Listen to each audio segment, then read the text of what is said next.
Well, let's get you quick updates. Breaking news coming in of the latest announcement that has to come in from the government, likely to announce who has won the Air India bid, who is going to be taking care of the national carrier. An announcement that needs to be made by the government today here.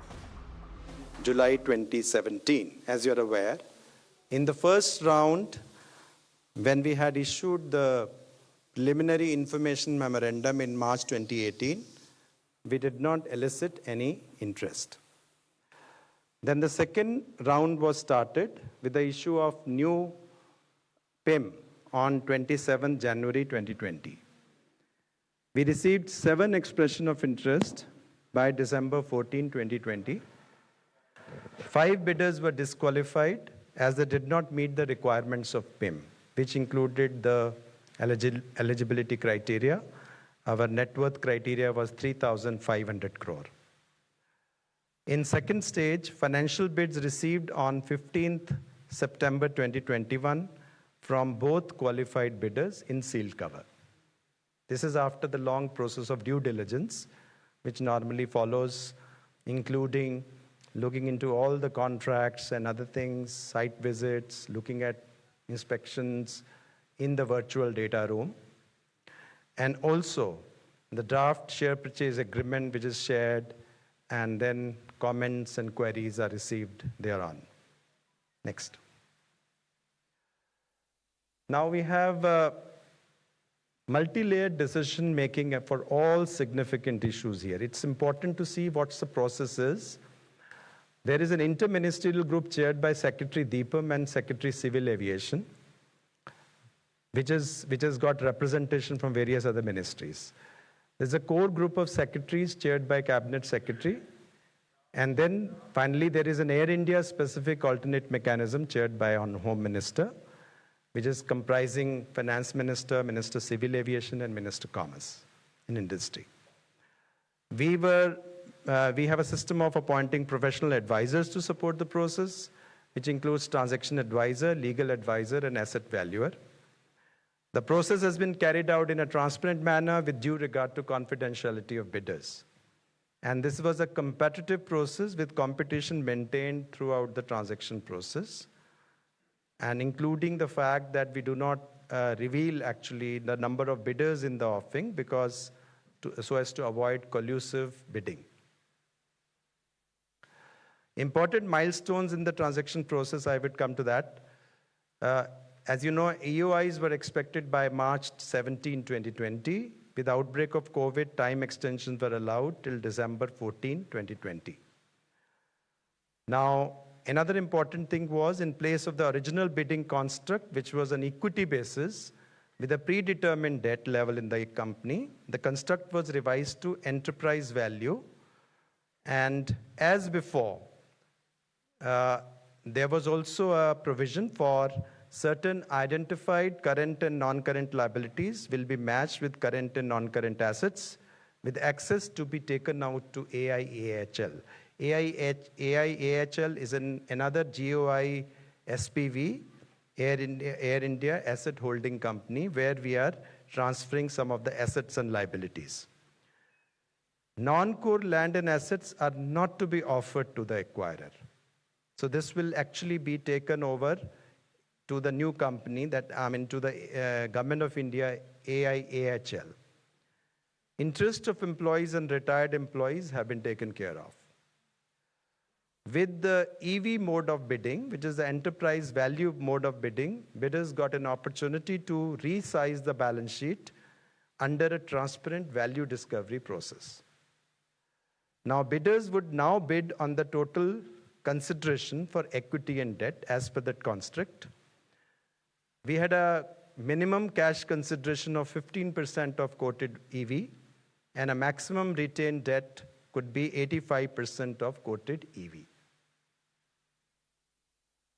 Now, at the RFP stage, the important milestones were RFP and confidential information memorandum and draft SPA were shared with qualified interested bidders in March 2021. Information shared in virtual data room for due diligence of QIBs. Meetings with management of company and site visits for due diligence facilitated. Over 200 queries asked, seeking clarifications and revisions to SPA. Queries responded and agreed form SPA. We call it agreed form SPA, that means share purchase agreement, which includes the terms and conditions of the sale. With bidders on 7th September 2021, and final agreed form SPA initiated by bidders and submitted along with bid on 15th September 2021. So the bid has come with an agreed form SPA, which means that we are not negotiating any terms and conditions after the bid. Once the bid was received, prior to that, the bidders have agreed to all the terms and conditions under which this bid will prevail. This is a standard process. Important milestones in the transaction process is also determination of reserve price. As per approved procedure, valuation exercise was undertaken. Transaction advisor carried out valuation of EV through business valuation methods. Asset valuer carried out valuation of EV through asset valuation methods. Valuation exercise carried out on methodology approved by the interministerial group. And IMG considered the valuation reports and recommended a reserve price for the transaction. The core group of secretaries on disinvestment approved the reserve price. Reserve price was set before opening the sealed financial bids. It's important that in our process, we ensure that there is a complete independence between the bidding and the reserve price fixation. Security clearance applications of both bidders verified and ascertained that both were security cleared. Then transaction advisor and legal advisor certified that supporting documents submitted by the bidders were in order and both bidders were technically qualified for participation. The financial bids were opened by interministerial group in presence of bidders on 29 September 2021. Both bidders quoted well over the reserve price. IMG recommended accepting the H1 bid, which was agreed to by the CGT and recommended to ISEM. ISEM approved the price bid in their meeting on 4th October 2021. Bids received. These are the bid received. So the Tata Sons Private Limited, their SPV, Talis Private Limited, is the winning bidder at 18,000 crore. The second bidder was consortium led by Shri Ajay Singh. This is a consortium, not an individual sole bid. The transaction does not include non-core assets, including land and building, valued at 14,718 crore. These are not being part of the transaction. These are being transferred to Government of India's AIAHL. It includes Nariman Point, Air India headquarters here, some other buildings. There are subsidiaries where Air India has investments. These will be hived off. So Talis Private Limited, which is basically Tata Sons SPV, has emerged as a successful bidder for the sale of equity shareholding of GOI in Air India, in AIXL, which is a subsidiary of Air India as a part of this transaction, and 50% of Air India in AISATS, which is another joint venture of Air India, along with management control. Now, going forward from this, a letter of intent will be issued and SPA will be signed with successful bidder. Conditions precedent will be completed by long stop date. Financial statements on long stop date will be prepared and agreed with the successful bidder as per the share purchase agreement already agreed upon. And transaction is expected to close by the end of December 2021. Thank you very much. That completes my presentation, giving you the information. And now we are open to the question. My colleague Rajiv Bansal, Secretary Civil Aviation, is there as well to take questions. Thank you. Thank you, sir. We will now take questions. Okay, 126. Sir, congratulations. This is Ruchi Bhatia from ET Now. I want to first begin by asking you on what worked for the Air India's disinvestment process, privatization process this time around, and when will you look at completely doing the handover as well, sir? Actually, there were many things that we had bid criteria which were actually changed. You know, in the initial, the first round, we were actually retaining 26% with us. So it was not 100% sale. The second was the construct was their equity value. The third, the debt was prefixed. Then the debt itself has, the current liabilities issues had not been really clarified on that because there is a lot of current assets and current liabilities gap.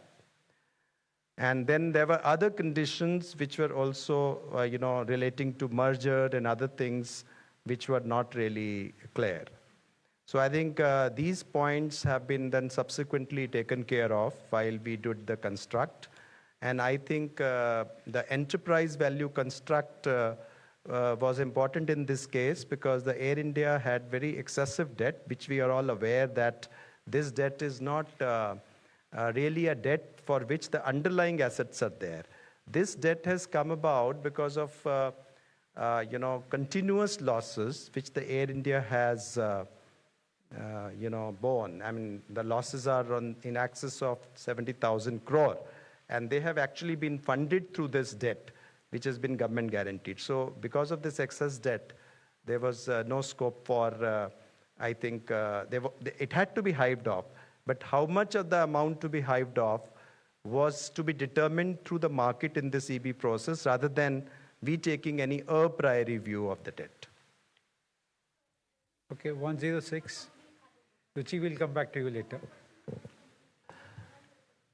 As I said, by December 2021, we want to close the transaction, and the closing would actually mean, the date of closing would mean that we will get the consideration and they will get the shares.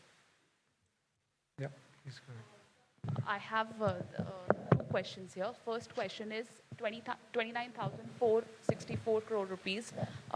Hello, can you hear me? This is Anu Sharma from CNC TV 18. My first question is 29,464 crore rupees was transferred from Air India's debt to the SPV. Now the debt has risen to over 40,000 crore, nearly 42,000 crore. This quote has around 15,000 crore for the debt part. So what happens to the remaining debt, which is close to around 27,000 crore rupees? Will it go to the SPV? Who will pay for it? The other part is Tata's currently have two airlines in India, Vistara and AirAsia India. How will that work for Tata's once Air India and Air India Express goes to them? Thank you. Okay, let me come to the debt position. See, the debt as on March 31, 2021 is 44,781 crore in the books of AI. And there is a debt also on the books of AI XL. Combined debt of AI and XL as on March 31, 2021 is 46,239 crore. And then, I mean, I would rather, instead of this breakdown, I'll give you the final figures. The total debt as on August 31, 2021 will be 61,562 crores. 61,562 crore. 61,562 crore as on August 31.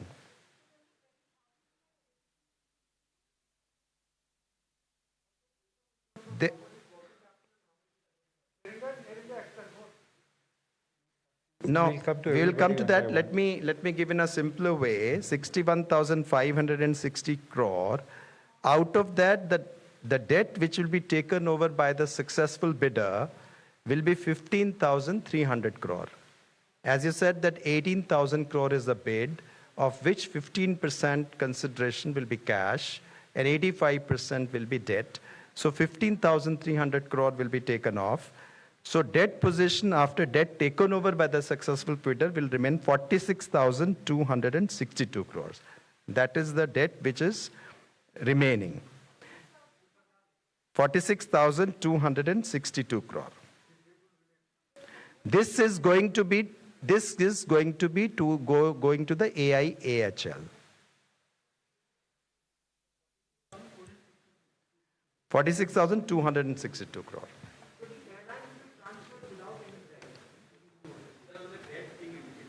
Yes, the airlines will get the debt of 15,300 crore.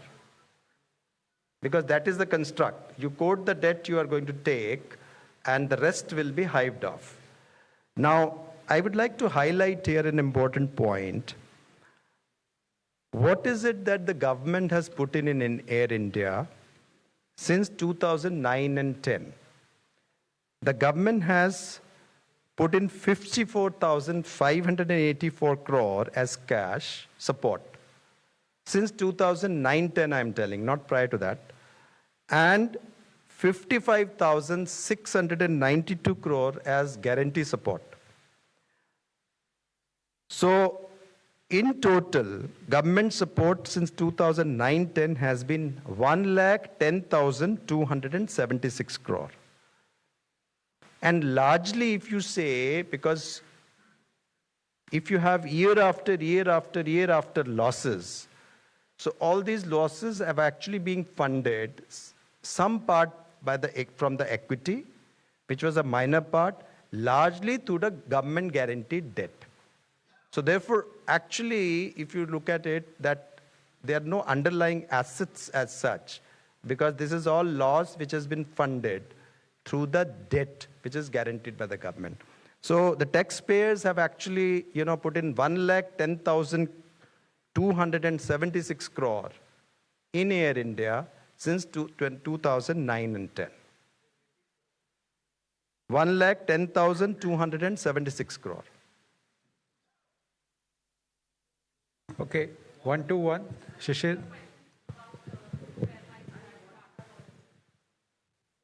Yes, I think that is up to them. So far as the bid is concerned, we will hand over, whenever the consideration is paid. Of course, the construct, the share purchase agreement, etc., allows them to go ahead with the mergers and other things. I mean, there is no restriction as such. Subject to the restriction is subject to, during the time they will maintain in the equity lock-in period. They have to maintain 51%. That means the ownership. The ownership has to be there with the bidder who has got it. Sir, I have two questions. So one is, when you talk about 18,000 crore rupees of the bid, and out of that 15,300 crore is the debt and remaining in the cash. So what is the actual amount the government is going to get after this transaction is completed? This is number one. And number two is, when you talked about that they are free to go for merger and acquisition, so will this process also go to the CCI so that there should not be any kind of monopoly or any kind of dominance in the market? I'll answer your later part first. Every strategic sale is to have the CCI approval. That is a regulatory approval is required, so that will have to be taken. So therefore, when I said that between signing and closing, there is a period in which all these approvals have to be taken. There are also third-party approvals. There are lenders. There are many things which need to go between this time. There are condition precedent. There are certain conditions which company has to satisfy. There are certain conditions which the bidder has to satisfy. And there are certain conditions which the government has to satisfy. And on satisfaction of these conditions, only closing can take place. The other part, as you mentioned, was regarding, yes, I mean, basically in this case, the construct is that you have certain liabilities where, for example, I said that there is a government guarantee, which means that basically if the loan is not paid back by the Air India, then government has to pay back. So it is as good as the government liability. Now, to that extent, the liabilities remain in the Air India. That is the part of bidder. And to that extent, the liabilities go out. And I mentioned it, that there will be at least debt liability of 46,000, which are going away.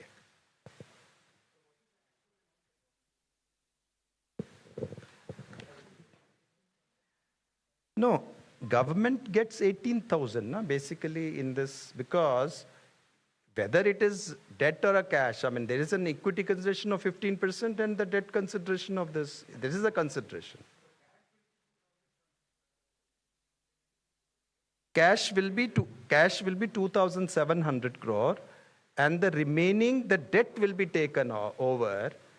So therefore, we would be, that kind of debt, government would not have to take over. So it is as good as government getting money. 46,260 crore will the debt that will remain, which the government has to take over in the AIAHL. Now just to further make it clear, 46,262 crores will be the debt which will be taken over to AIAHL. Then 14,718 crore will be the assets which will be taken over by AIAHL. So to that extent, we are getting liability of 46,262 and a debt of, and then assets of 14,718. And 2,700 crore, we have got the cash equity. So net impact will be 28,845 crore. That is one part. The second part will be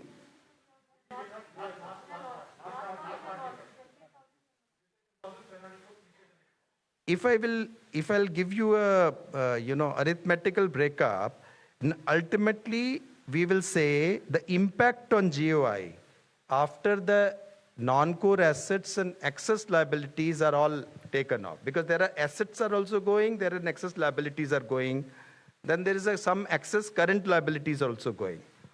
The net impact to the government will be 44,679 crore, which will actually go to the AIAHL.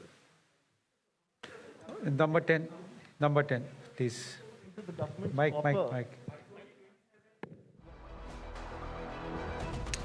All right, so that's the final word that we're seeing that's coming in here. Finally, it has been announced and declared that Tata Sons to take control of Air India. That is the nature of buyover that has happened. This is with respect to calculations now being made. Remember, Air India, which was massively in debts, and the amount that has been announced for this buyover, and what all of this means here as far as impact to the government here is concerned as well. Lot of technicalities and number crunching that needs to be taken into account here on this. And for that, we're going across to my colleague Avni Raja to explain this further here. Avni, in what is being explained right now on the kind of losses that the airline was running into and the benefit that has been brought in with Tata Sons taking over. Absolutely, Seher. First off, of course, Tata's will get back control of Air India. So, indeed, coming around a full circle from where it started off at. But the numbers, as you pointed out, yes, a lot of number crunching, and the amount of debt on Air India's books has been quite high. So, like it was pointed out, about 61,562 odd crore worth of debt is on Air India's books as of August 2021. And after a certain amount is going to be hived off, the government is going to, take over some amount of that debt. What will be left for Tata's to take over in terms of the debt, that amount will be about 15,300 crores. So that is the amount of debt which the Tatas will take over when they take over Air India. The entire transaction is likely to be completed by December, is what we've been given to understand. There were a total of 7 bidders who bid for Air India earlier on last year, and out of that, 5 of them were disqualified for various reasons.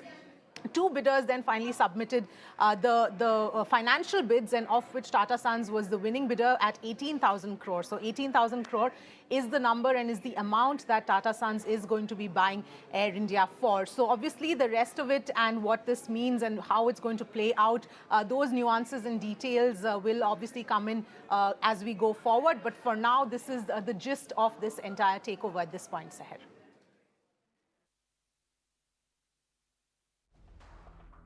Avni, thank you for getting us the first initial bit of details that are now coming in here. Remember, this is an announcement which has been made finally.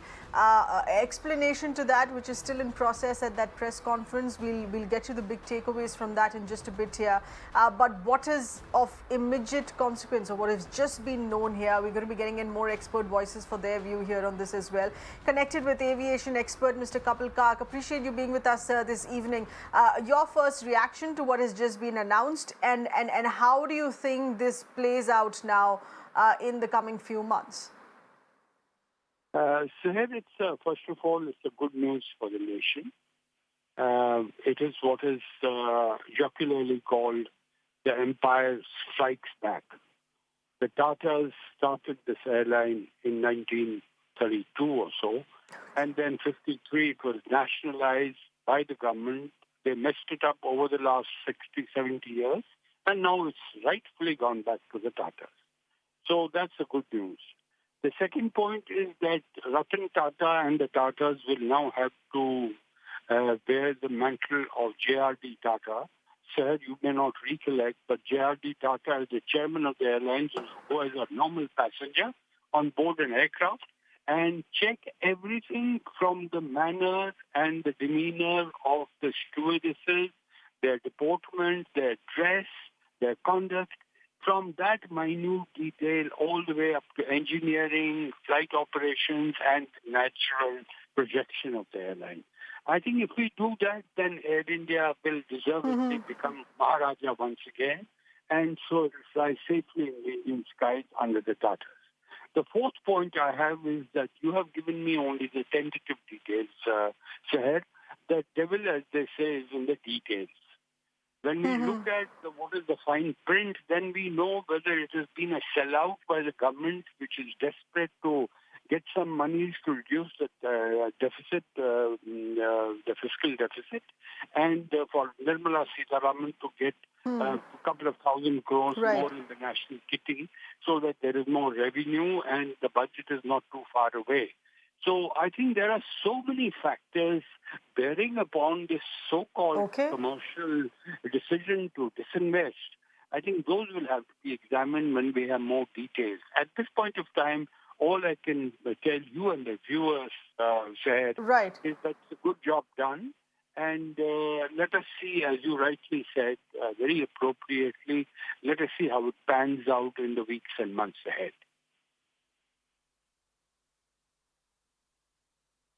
Please stay on with us here. We also connected with Mr. Chandrasekhar Nene, aviation expert here as well. Many thanks for being with us, Mr. Nene. In your reading of the situation, how much of it has it worked out as a benefit to the government here as well? And of course, to Tata Sons to once again be reviving what they started out in the 1930s? Sure, thank you. There are two aspects here. One is, what does it mean for the people of India? I believe this means very, very good news for the people of India. The way Air India and Air India Express was being run by government, because they didn't make money, they cut corners almost everywhere. In an airline business, if you start cutting corners on safety and other matters, it's a very serious issue. Now, when the airline was with Tata's, remember, it was one of the 10 most profitable airlines in the world. That was the record of this airline at that time. And when it came to government, we all know what happened to it. Now, the second issue is, what does it mean to the Tatas? You very well know that Tatas wanted this airline no matter what, because it was a pride for them to have started this, to have run it successfully, and they really felt very bad when it was actually snatched away from them by these incompetent governments of that time. Now, to get it back, I think they didn't mind the cost of it. I'm sure it's going to be painful to them cost-wise. But knowing the way Tata's run their airlines, even Vistara, they are running quite well. They definitely will merge both of these now, traffic-wise, and they will be making them profitable in the coming few years or so. The question here is now, what is going to happen to the employees of the airline? No, that's... Yeah? You said something? Right.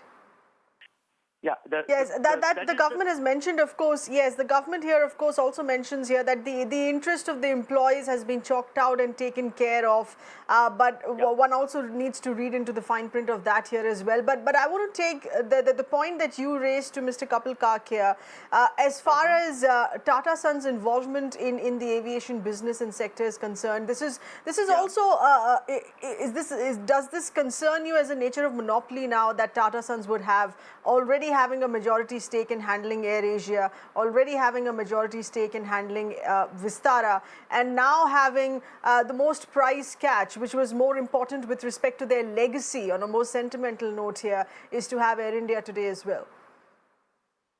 Are you forgetting Indigo? That is the largest domestic and international airline today. So there is no monopoly here. Tatas will have to compete fiercely with Indigo. And Indigo is a good airline. It is unfortunate that Kingfisher and Jet Airways closed down. Okay, I'm let's... hearing that Jet Airways also Absolutely. restarting. Yes, Mr. Kapil Kak, that response from you here as well, please.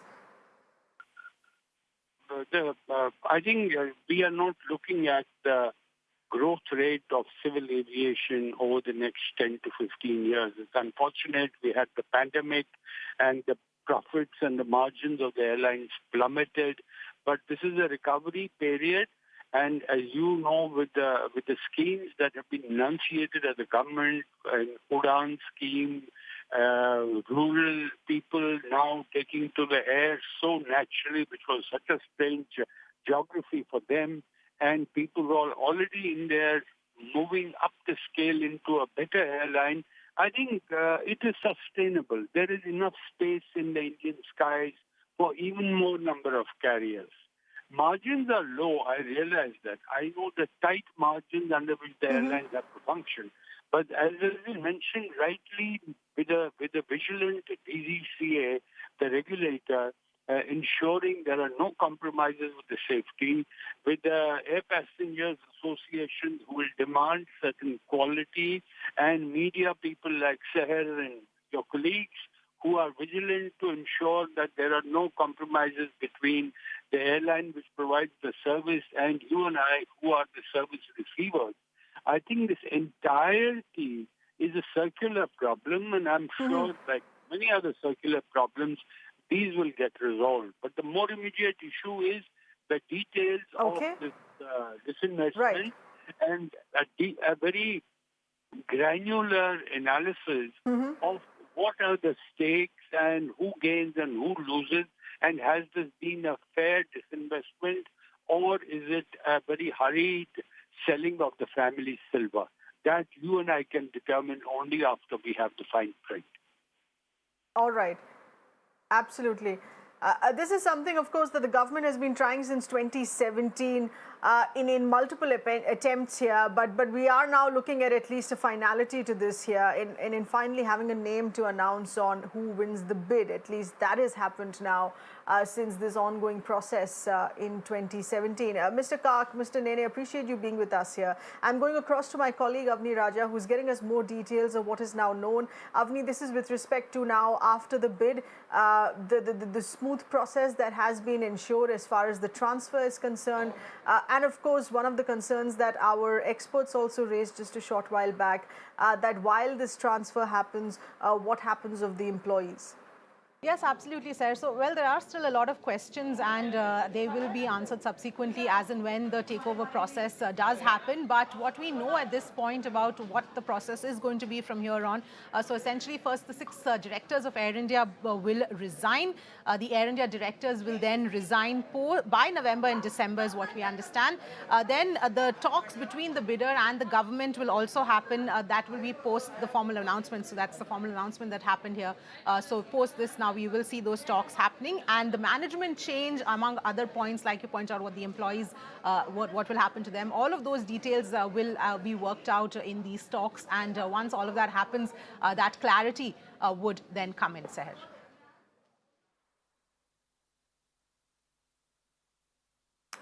Right, Avni, this is also being seen in how this comes full circle. There was, of course, for Tatas a lot of sentimentality attached here to this as well, to finally get it back, something that they had started out with great pride and great reputation in terms of service provided here as well in the 1930s here, and what this means for the Tatas in the aviation industry.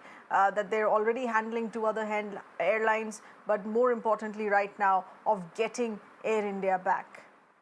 Absolutely, and it has indeed come around a full circle as far as Tatas are concerned, because this goes back and dates back to as far as 1932, when Tata Airlines was launched by JRD Tata. After that, in 1946, the name of this airline was changed to Air India. So it has been Air India since 1946. Then in 1948, the Air India government that operated the international flights between Air India and the government came together to operate international flights. And post that, in 1953, the Tata Airlines into Air India, that was then nationalized. And 1978, then JRD Tata was removed as the chairman of the Air India Airlines. And then in 2007, Air India merged with domestic operator Indian Airlines. Post that, in 2013, the government decided to infuse about 30,000 crore. And then in 2017 is when the disinvestment for Air India and the subsidiaries were approved. And finally, since then, it's taken all this time, these many years, to actually go ahead and finalize this sale process and get new owners for Air India, which has gone back and come back to the Tatas. Seher.